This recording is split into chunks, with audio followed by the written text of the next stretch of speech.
irmão, minha irmã, mais uma vez preparamos e apresentamos o programa Voz da Igreja. Obrigado por estar mais uma vez conosco neste programa. Bebendo da fonte, vamos visitar um texto de Mateus, o evangelista desse ano, onde nos encontramos com José que escuta Deus e constrói a sua vida e as suas decisões em Deus. No coração deste tempo, vamos nos perguntar sobre a relação das famílias com a igreja, da igreja com as famílias. Uma igreja em caminho. Vamos perceber que o caminho só é verdadeiro, só é bom e só vale a pena quando construído em Deus e com Deus. Fique conosco, o programa Voz da Igreja está apenas começando mais uma vez.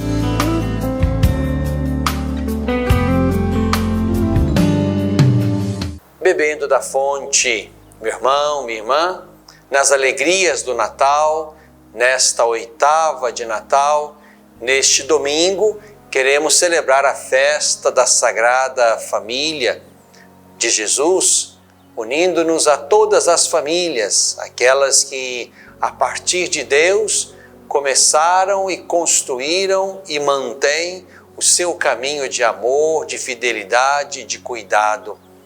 Vamos, neste domingo, nos voltar exatamente para a família de Nazaré, para aprendermos também desta família que Deus visitou com o seu amor, a sua misericórdia, as suas maravilhas.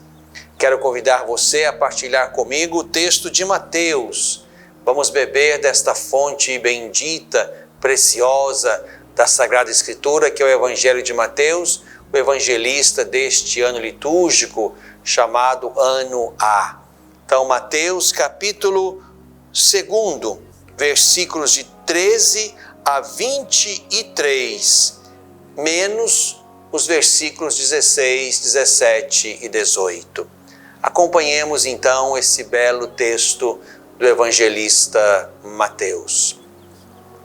Depois que os magos se retiraram, o anjo do Senhor apareceu em sonho a José e disse-lhe: levanta-te, toma o menino e sua mãe e foge para o Egito.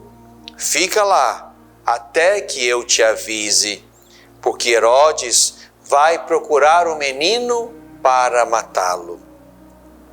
José levantou-se de noite com o menino e a mãe e retirou-se para o Egito, onde ficou até a morte de Herodes.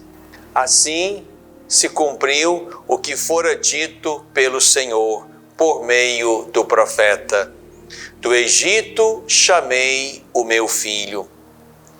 Depois que Herodes morreu, o anjo do Senhor apareceu em sonho a José no Egito e lhe disse: levanta-te, toma contigo o menino e sua mãe e volta para a terra de Israel, pois já morreram os que atentavam contra a vida do menino. José levantou-se, tomou consigo o menino e sua mãe e entrou na terra de Israel. Quando, porém, soube que na Judéia reinava Arquelau, em lugar de seu pai Herodes, teve medo de ir para lá. Depois de receber em sonho um aviso, retirou-se para a região da Galileia e foi morar numa cidade chamada Nazaré. Assim cumpriu-se o que fora dito por meio dos profetas: ele será chamado Nazareno. Meu irmão, minha irmã, no domingo que está entre o Natal e o dia 1º de janeiro, celebra-se aí, neste domingo, a festa da Sagrada Família de Nazaré.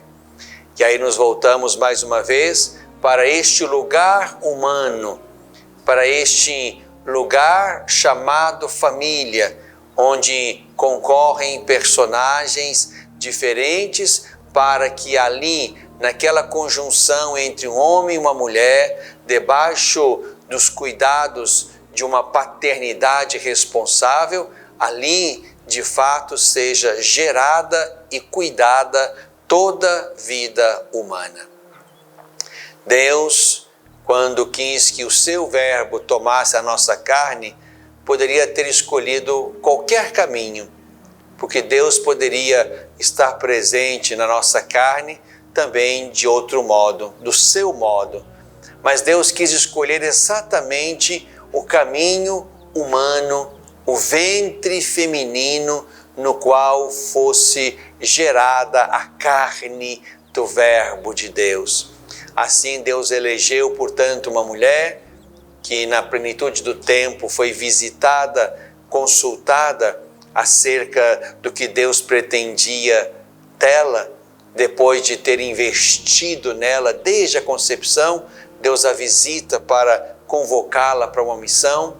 Deus também elege e fala ao coração de um varão, de um homem, ao qual Deus de fato visita no sonho, fala-lhe ao coração. E tomando a tradição de Mateus, sobretudo aqui nos textos da infância, José é aquele que escuta Deus e faz o que Deus lhe fala ao coração. Deus lhe pede para receber Maria, porque nela se realiza a sua obra. Deus pede a José que vá para o Egito. Deus pede a José que volte do Egito. Deus de novo aparece, diz o texto, para de fato confirmar o desejo de José de não ficar na Judéia, mas ir morar na Galileia, em Nazaré. Então estamos diante também de um homem que fora visitado por Deus e, sobretudo, um homem que sabia escutar Deus que lhe falava ao coração. Aqui estamos diante, portanto, de um homem e de uma mulher que, chamados por Deus, foram exatamente aqueles que, na vida e na história humana do Verbo de Deus, foram os responsáveis para receber, cuidar, educar esse Jesus, para que no tempo oportuno ele, sendo Deus, desde a primeira hora, pudesse descobrir essa sua vocação e vivê-la plenamente.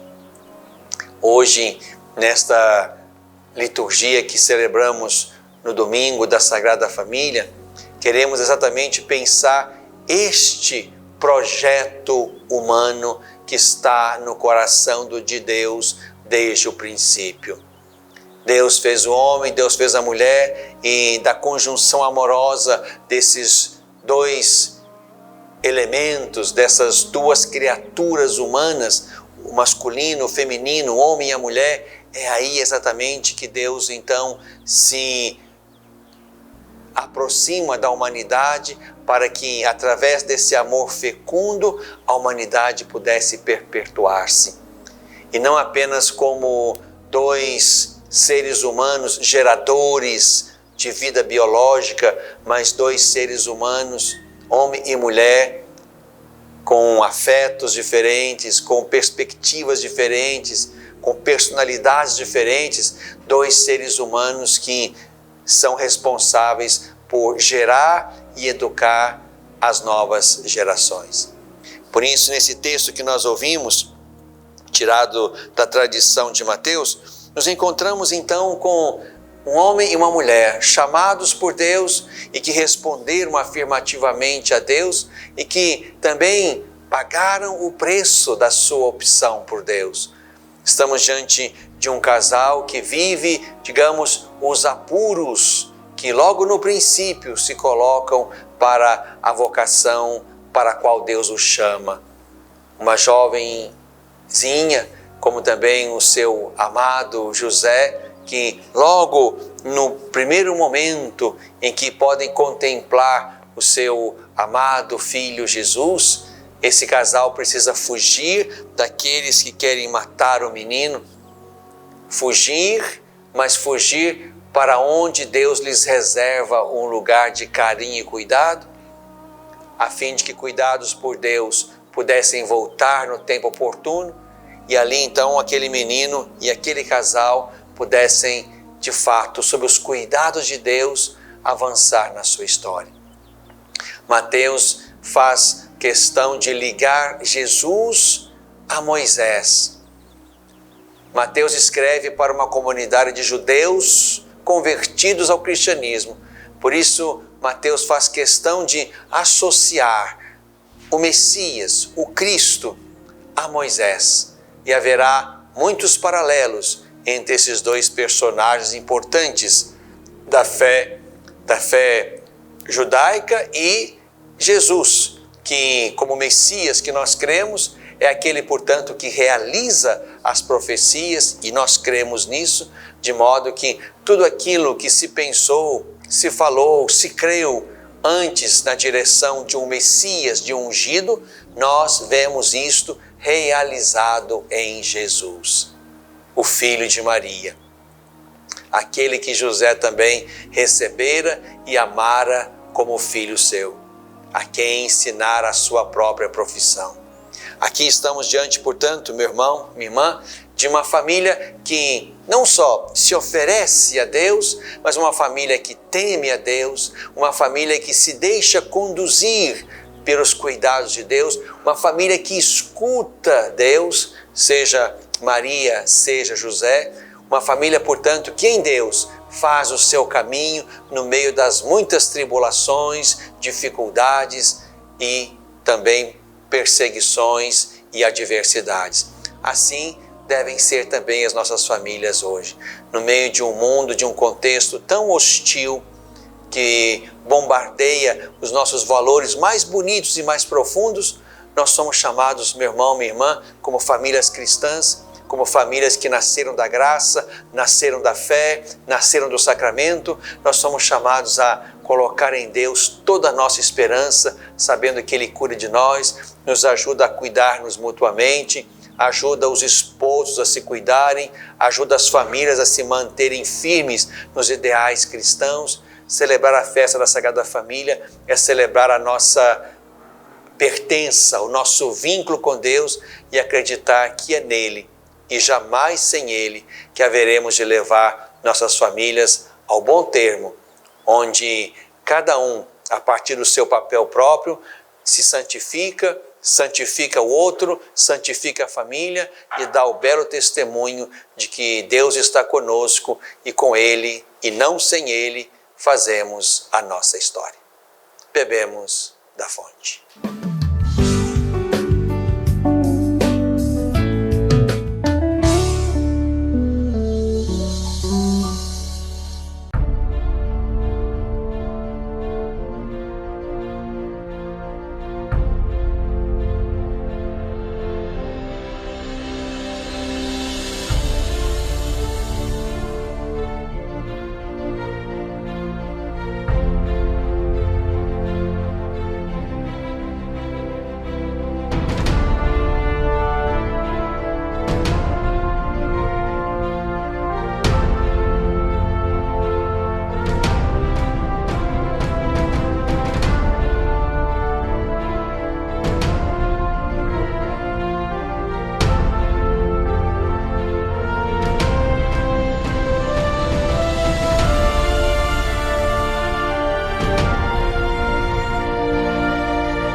coração deste tempo.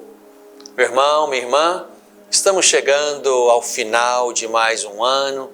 É um tempo de avaliar o que fizemos, o que construímos, como nós de fato fomos dando sentido e beleza à nossa vida. É um tempo de respirar para continuar, para refazer os projetos, para avançar na direção daquilo que temos ainda guardado no coração como projeto ao qual nós queremos dedicar nossa vida, nosso tempo, nossas energias.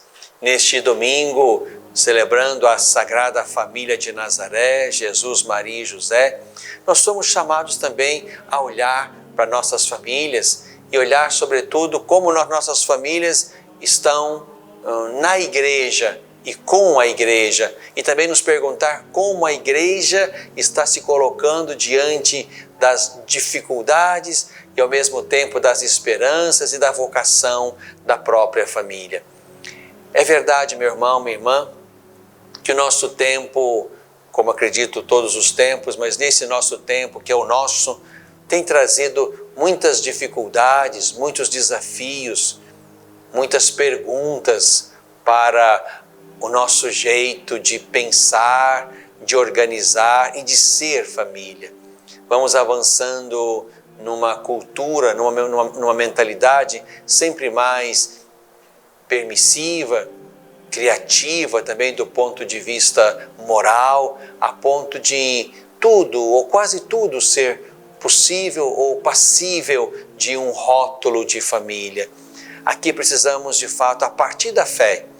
E ninguém pode nos impedir de pensar a partir da fé. E pensamos a partir da nossa fé e ensinamos a partir da nossa fé. Se nós não podemos impor a todos que pensemos juntos conforme a fé, ninguém pode nos impedir de pensar o que queremos a partir da fé que temos. E aqui, a partir da nossa fé, nós somos chamados a olhar, portanto, para esta família de Nazaré e perceber que este é o modelo de Deus. Um homem, uma mulher e eles geradores, cuidadores, educadores dos seus filhos. A partir desse modelo primordial que está também no início da criação, homem e mulher, Deus os criou. É preciso que a partir daqui nós de fato, olhando para Deus em quem cremos, possamos definir e mais do que isto, renovar nos nossos corações, na nossa mente, a certeza acerca deste belo patrimônio, digamos, natural, mas também divino da família.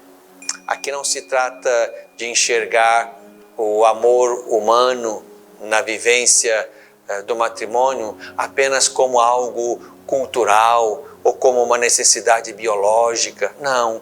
Atrás da atração entre um homem e uma mulher está muito mais do que um desejo de ordem natural ou sexual. Não, atrás dessa atração, o movimento dessa atração, nós chamamos de vocação. Por isso é preciso que pensemos o matrimônio como verdadeira vocação. Uma vocação para a qual Deus chama aquele homem e aquela mulher. E se nós de fato descobrimos isso, avançamos na compreensão de que há um chamamento. Há um chamamento. Vocação é isso, um chamado.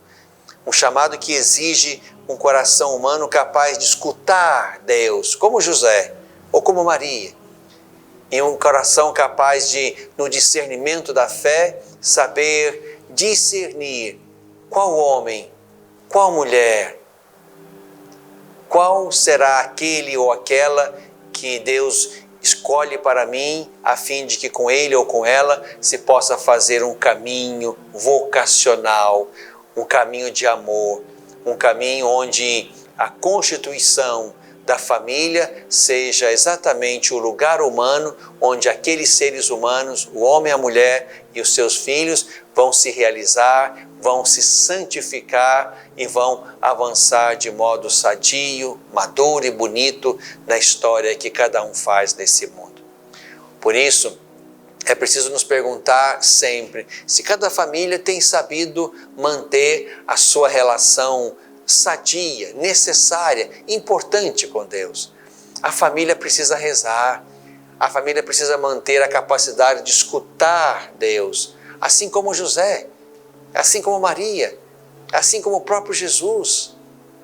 Nós precisamos ali, na escuta atenta de Deus, que nos fala pela liturgia, que nos fala pela palavra dele, que nos fala pela contemplação silenciosa do seu mistério, que nos fala pelos ministros da igreja que podem nos ajudar, e essa é a nossa tarefa, nos discernimentos e nas dificuldades do caminho.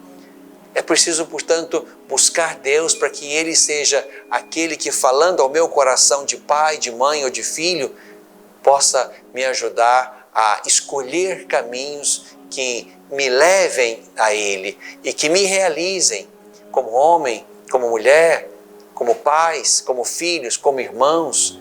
O importante é que nós não queiramos fazer a nossa história por conta própria, mas a escuta de um Deus que nos chama e nos indica o caminho, é por aí que temos que construir a nossa história neste mundo.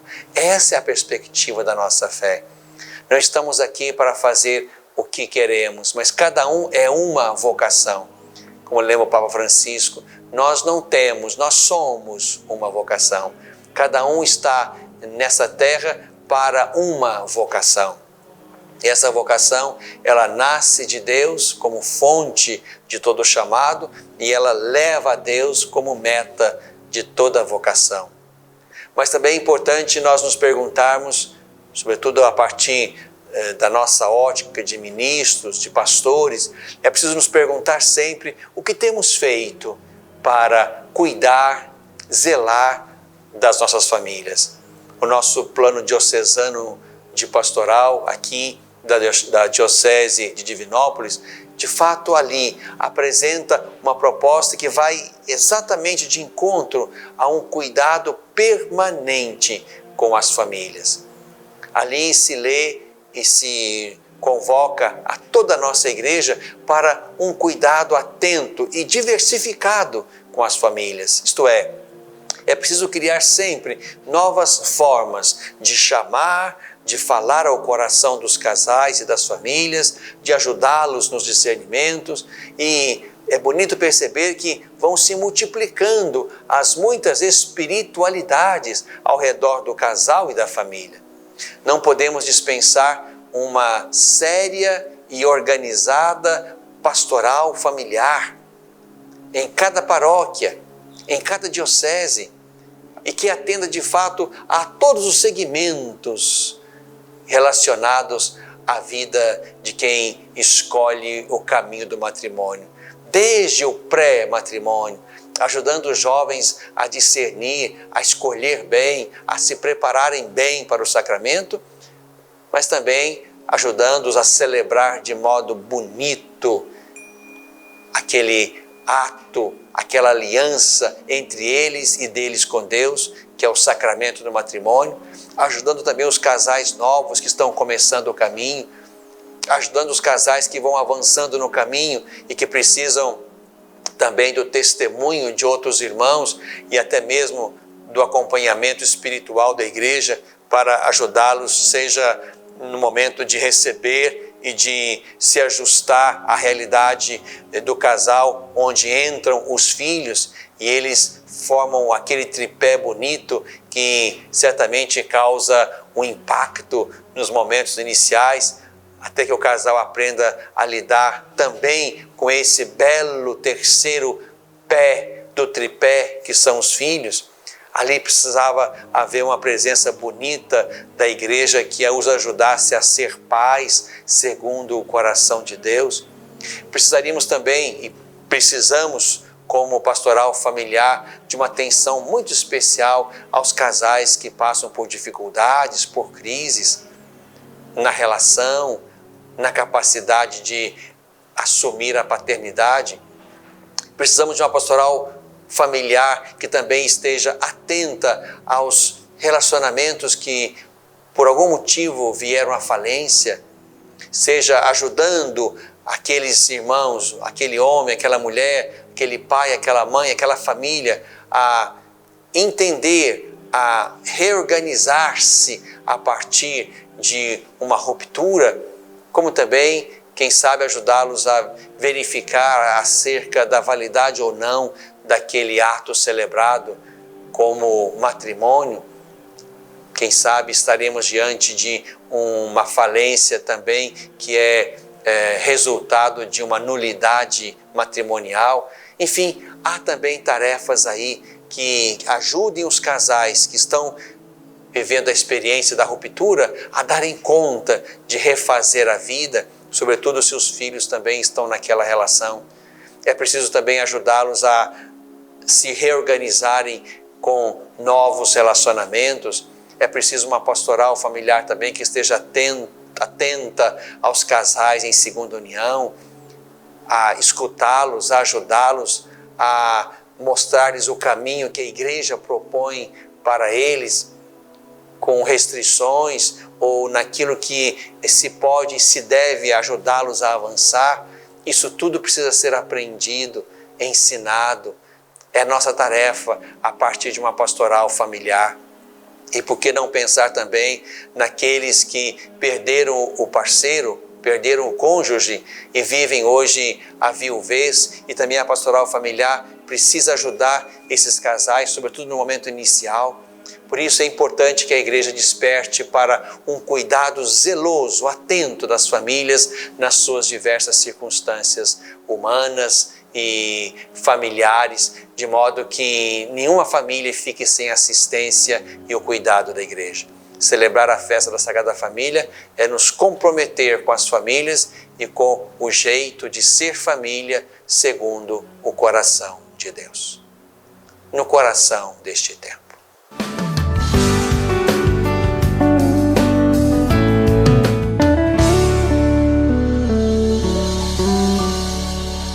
Às vezes, tudo que uma criança precisa para superar uma tempestade em sua vida familiar é encontrar um lar provisório.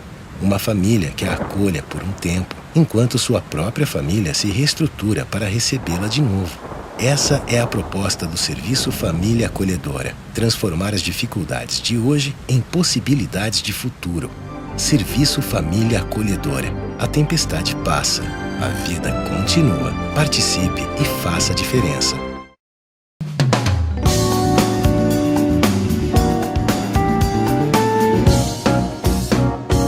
Uma igreja em caminho. Meu irmão, minha irmã, somos uma igreja. A igreja de Jesus Cristo.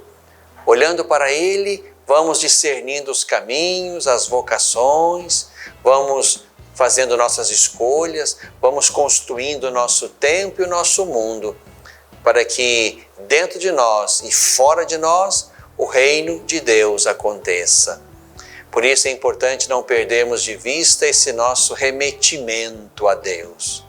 Sabemos que estamos no caminho, mas esse caminho começou em Deus e vai terminar em Deus. Daí a importância de nós, individualmente e como famílias, nós estarmos sempre remetidos a Deus. Por isso, neste último bloco do programa, como também podemos dizer, o último programa deste ano, quero exatamente convidar você, meu irmão, minha irmã, a não perder as suas referências com o alto. Podemos fazer muitas coisas sem Deus, mas deveríamos fazer todas as coisas pensando em Deus, por causa dele e querendo chegar a Ele. Por isso, daqui a pouco vamos começar a fazer a agenda de 2020 e certamente já tem muita coisa lá, como tem na minha. Mas o importante, meu irmão, minha irmã, é que nesse caminho que vamos construindo e em cujos trilhos nós vamos avançando, que esse caminho seja construído na escuta de Deus. São Mateus faz questão de frisar muito um José que escuta Deus, assim como São Lucas faz questão de colocar um foco bonito sobre a Virgem Maria, a visitada, aquela que dialoga com Deus, aquela que faz o que Deus quer que ela faça e ela mesma se oferece como serva do Senhor. Mateus mostra um José igualmente atento, solícito, orante, um José remetido a Deus a ponto de escutar Deus que lhe fala. É isso que quero recomendar a você, meu irmão, minha irmã. É isso também que quero para mim, no meu ministério sacerdotal e episcopal. Que nós sejamos homens e mulheres, pessoas e famílias capazes de uma experiência orante fecunda, onde nós não queiramos nada sem Deus, onde na nossa prática cotidiana, enquanto possível, uma prática demorada, fecunda, multiplicada, aí neste lugar orante, de escuta e de fala, aí nós possamos nos encontrar com Deus. José não põe perguntas para Deus responder. José se cala, adormece e escuta. Esse é o José que nós encontramos no Evangelho de Mateus. É esse perfil humano que nós somos chamados a alimentar no nosso jeito de ser e de fazer história neste mundo. O caminho continua, mas convido você, meu irmão, minha irmã, a fazer esse caminho com Deus, jamais sem Ele. Uma igreja em caminho.